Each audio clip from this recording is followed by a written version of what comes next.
سب سے پہلے تو میں ڈیرہ اسماعیل خان کے اپنے ساتھیوں کا، اپنے بھائیوں کا شکریہ ادا کرنا چاہوں گا،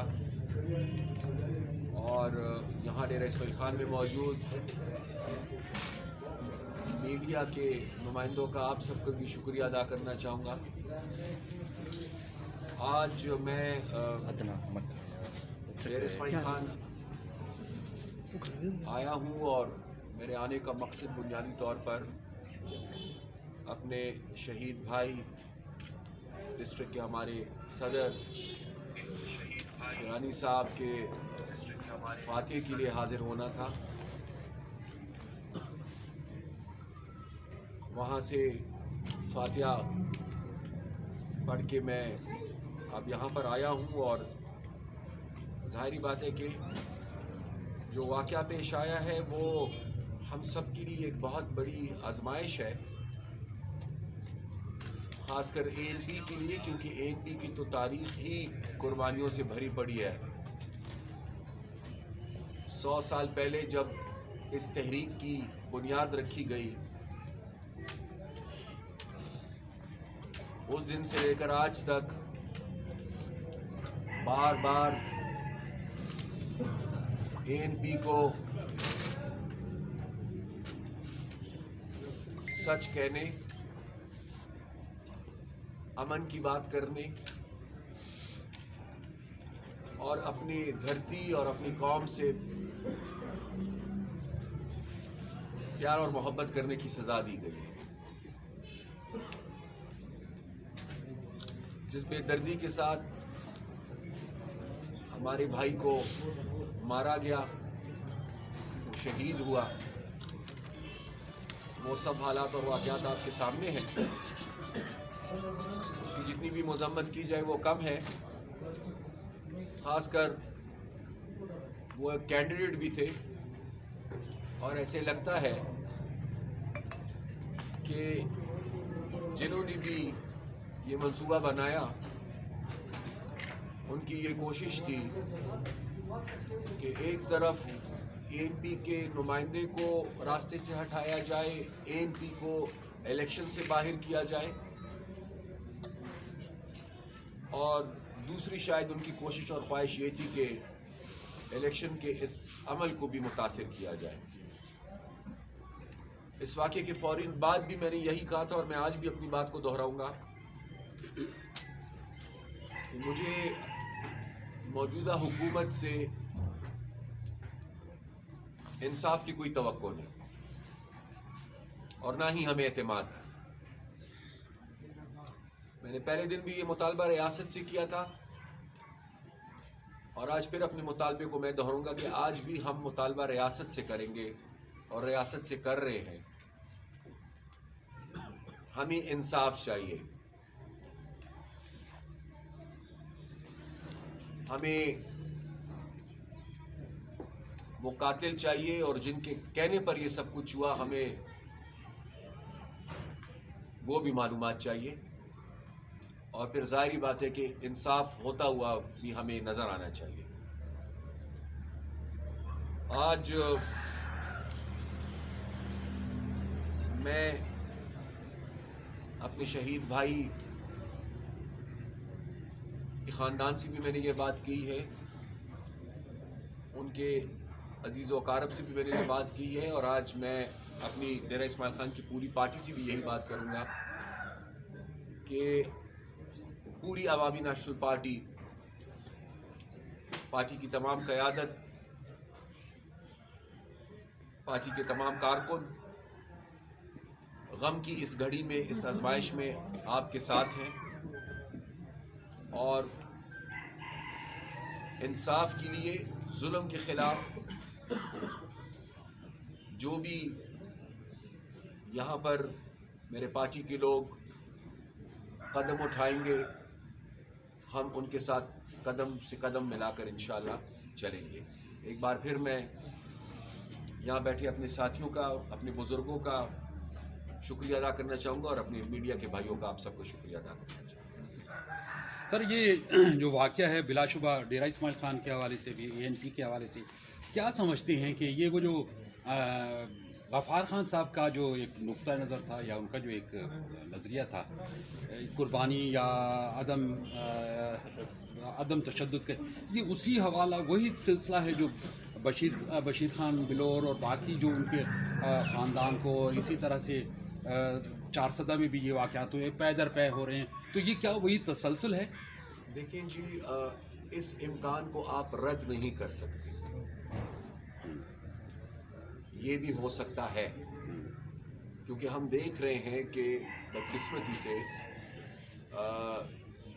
دہشت گردی کے اور پھر بالخصوص ٹارگٹ کلنگ کے مختلف واقعات پیش آ رہے ہیں تسلسل کے ساتھ۔ سابقہ جو ہمارے قبائلی علاقے ہیں اس میں بھی اگر آپ دیکھیں تو تسلسل کے ساتھ مخصوص لوگوں کو ٹارگٹ کیا جا رہا ہے، سیکیورٹی فورسز کو ٹارگٹ کیا جا رہا ہے، پولیس کو ٹارگٹ کیا جا رہا ہے، ہیلتھ ورکرز کو ٹارگٹ کیا جا رہا ہے، اور پھر جو پروگریسو پولیٹیکل فورسز اور ورکرز ہیں ان کو ٹارگٹ کیا جا رہا ہے۔ تو دہشت گردی کے ایلیمنٹ کو بھی ہم رول آؤٹ نہیں کر سکتے، لیکن ہم یہ بھی چاہیں گے کہ اس کو سیاسی اینگل سے بھی دیکھا جائے۔ بینیفیشری کون ہو سکتا ہے اس واقعے کا؟ وہی میں کہہ رہا ہوں کہ اس کو اس اینگل سے بھی دیکھا جائے کہ ان الیکشنز میں ANP کے کینڈیڈیٹ کو راستے سے ہٹانا یا الیکشن سے ایک دن پہلے اس واقعے کا ہونا، اس کی وجہ سے الیکشنز کا ملتوی ہونا، اس کا بینیفٹ کس کو جاتا ہے؟ اور ریاستی اداروں کو یہ چاہیے کہ وہ اس اینگل سے اس کی تحقیقات کریں، کیونکہ حکومت کبھی بھی اس اینگل سے اس کی تحقیقات نہیں کرے گی۔ اس لیے ریاستی اداروں سے ہماری یہ درخواست ہوگی کہ وہ اس اینگل سے اس کی تحقیقات کرے، دہشت گردی کے اینگل سے بھی اس کی تحقیقات ہونی چاہیے، اور اگر کوئی سیاسی سازش پس منظر ہے، کوئی لنکیجز ہے تو وہ بھی دیکھی جائے۔ بالکل۔ اچھا، حالیہ یہ جو بلدیاتی انتخابات ہوئے اس میں حکمران جماعت نے بھی اپنی تنظیم سازی پر غور و خوض کی اور NP نے بھی پھر اس اقدام کو دہرایا ہے، تو کیا آپ لوگ اپنی جو نچلے سطح پر تنظیم سازی تھے اس میں مطمئن نہیں تھے یا اس کو مزید پرفارمنس کو بہتر کرنا چاہ رہے ہیں؟ دیکھیے، حکمران جماعت جو ہے وہ تو پہلی دفعہ انہوں نے الیکشن کا مزہ چھکا ہے، اس سے پہلے تو وہ صرف سلیکشن کا مزہ لیتے رہے۔ جب الیکشن ہوئے ہیں تو حکمران جماعت کو اپنی حیثیت کا پتہ چلا ہے، ایک تو یہ بات۔ دوسری بات یہ کہ مجھے نہیں پتا کہ عمران نیازی صاحب غصہ اپنے تنظیموں پہ کیوں نکال رہے ہیں۔ اصل مسئلے پہ آئے، قصوروار PTI کے عہدیدار ہے یا قصوروار یہ حکومت ہے جس نے ڈیلیور نہیں کیا؟ آیا یہ جو بے روزگاری ہے یہ PTI کی تنظیموں کی وجہ سے ہے؟ یہ جو مہنگائی کا طوفان ہے یہ PTI کی تنظیموں کی وجہ سے تھی؟ یہ جو ناقص کارکردگی ہے، یہ جو IMF کے قرضے ہیں، یہ جو بجلی کی بڑھتی ہوئی قیمتیں ہیں، یہ جو گیس کا بحران ہے، یہ جو تیلوں کی قیمتیں ہیں، یہ PTI کی ورکرز اور تنظیموں کا قصور ہے کہ یہ حکومت کا قصور ہے؟ اگر مسئلے کو حل کرنا ہے تو مسئلہ اس سے حل نہیں ہوگا کہ PTI اپنی تنظیم تحلیل کر رہے، کیونکہ ناکامی PTI کی تنظیم کی میں نہیں سمجھتا، ناکامی میں PTI کی حکومت کو سمجھتا ہوں۔ اس کے لیے تنظیم کو نہیں جانا چاہیے، اس کے لیے حکومت کو جانا چاہیے۔ اور دوسری بات یہ کہ عوامی نیشنل پارٹی نے ابھی تک کوئی ایسا فیصلہ نہیں کیا، انہوں نے تو اپنا پورا تنظیمی ڈھانچہ ختم کر دیا، وہ بھی ایک فرد واحد کے ایک حکم سے۔ عوامی نیشنل پارٹی میں فرد واحد یہ تمام فیصلے نہیں کر سکتا، عوامی نیشنل پارٹی کے ادارے ہیں۔ کل بھی ہماری ایک میٹنگ ہوئی ہے اور ایک ہماری کل میٹنگ ہے، آج کی میٹنگ تو نہیں ہو سکی ہماری کیونکہ میں یہاں آ رہا تھا، تو اب اس میں پھر ہم اب حالات کا جائزہ لے رہے ہیں۔ جہاں ہم نے ضروری سمجھا کہ ہم نے کچھ رد و بدل کرنا ہے کریں گے، اور جہاں نہیں ہم نے ضروری سمجھا وہاں ہم اپنی موجودہ تنظیمی ڈھانچے کے ساتھ آگے بڑھیں گے۔ نیازی صاحب نے یہ بات کی ہے کہ نیازی صاحب نے کہا کہ انہیں نواز شریف صاحب کے آنے کی چاپ سنائی دے رہی ہے، تو کیا پاکستان پیپلز پارٹی ANP جو کہ ایک گروپ کی طرح سے ہے، آپ بھی سمجھتے ہیں کہ نواز شریف آنے والے ہیں, آ سکتے ہیں یا نہیں, ابھی کوئی ایسا امکان نہیں ہے؟ پہلے تو میں یہ کہوں گا کہ کیوں نہیں آ سکتے اور کیوں نہیں آنا چاہیے. نواز شریف صاحب پاکستانی شہری ہے, 3 دفعہ ملک کے وزیر اعظم رہے ہیں, یہ ان کا اپنا ملک ہے. وہ اگر آنا چاہتے ہیں واپس تو اس پر اعتراض اگر کوئی کرے گا تو میرے خیال سے بے بنیاد اعتراض ہوگا. ہر پاکستانی شہری کو یہ حق حاصل ہے کہ وہ اپنے وطن واپس آئے, اور نواز شریف صاحب بھی پاکستانی شہری ہے. ہاں, عمران صاحب نے جس طرف اشارہ کیا ہے میرے خیال سے ملک کے وزیر اعظم ہے, ذرا کھل کے بات کریں, بتا دینا کہ اگر میاں صاحب واپس آ رہے ہیں تو بتا دیں کہ کون ان کو لانے کی کوشش کر رہے ہیں, تاکہ آپ کو بھی پتہ چلے, مجھے بھی پتہ چلے اور قوم کو بھی پتہ چلے. تو بات وہ آدھی کر رہے ہیں, پوری بات کر لیں تو میرے خیال سے ذرا صورتحال واضح ہو جائے. تو صاحب یہ بتائیے گا کہ اگر ہم پاکستان کی سیاسی تاریخ پر نظر ڈالتے ہیں تو 2 واحد جماعتیں ہمیں ایسی نظر آتی ہیں جنہوں نے اپنے سیاسی سفر میں دہشت گردی کو بہت بڑا سامنا کیا ہے. ایک پیپلز پارٹی ہے اور دوسری MP ہے. کیا یہ ممکن نہیں ہو سکتا کہ یہ جو سیاسی جماعتیں ہیں جنہوں نے دہشت گردی کا بہت زیادہ سامنا کیا ہے وہ مل کر الیکشن لڑیں, آنے والا یہ موجودہ الیکشن بھی ہے یا جنرل الیکشن؟ دیکھیے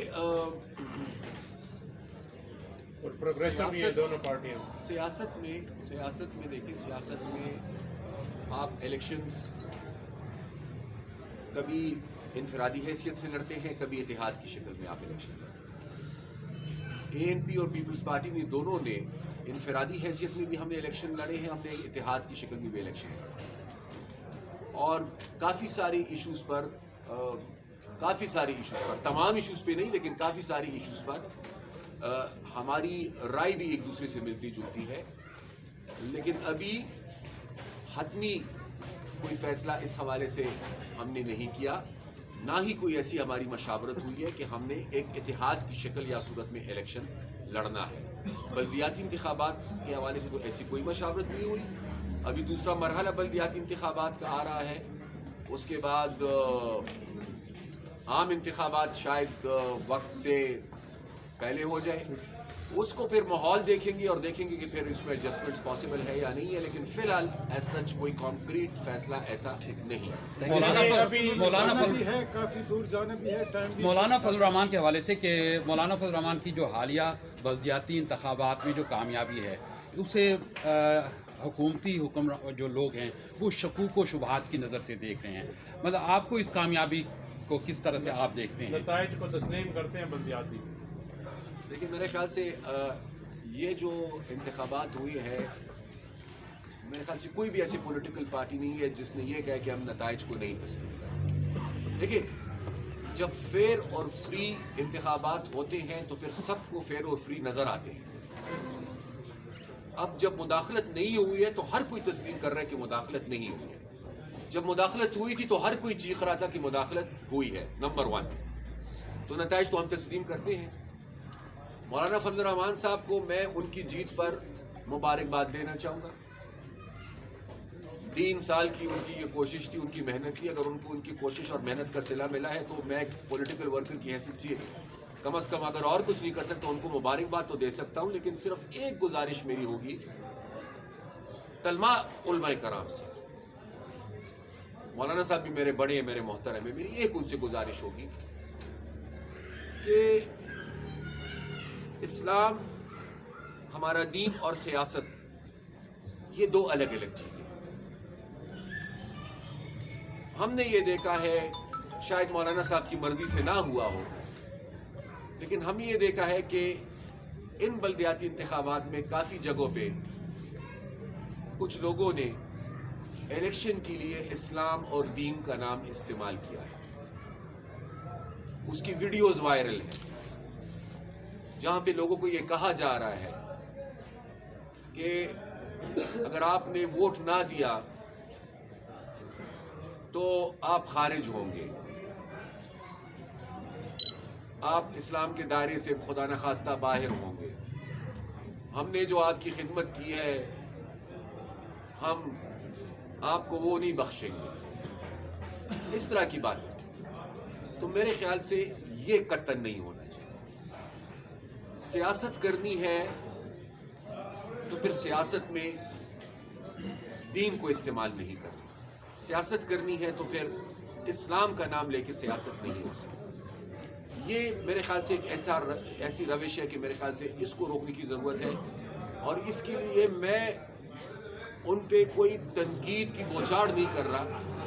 میں صرف مولانا صاحب اور تمام ان علماء کرام سے یہ درخواست کروں گا کہ مہربانی کر کے اگر آپ کے صفوں میں کچھ لوگ اسلام کا نام استعمال کر کے اللہ اور رسول کا نام استعمال کے سیاست کرنے کی کوشش کر رہے ہیں تو مہربانی کر کے ان کی اصلاح کریں اور ان کو روکیں. شہباز گل بھی یہی کہتے ہیں.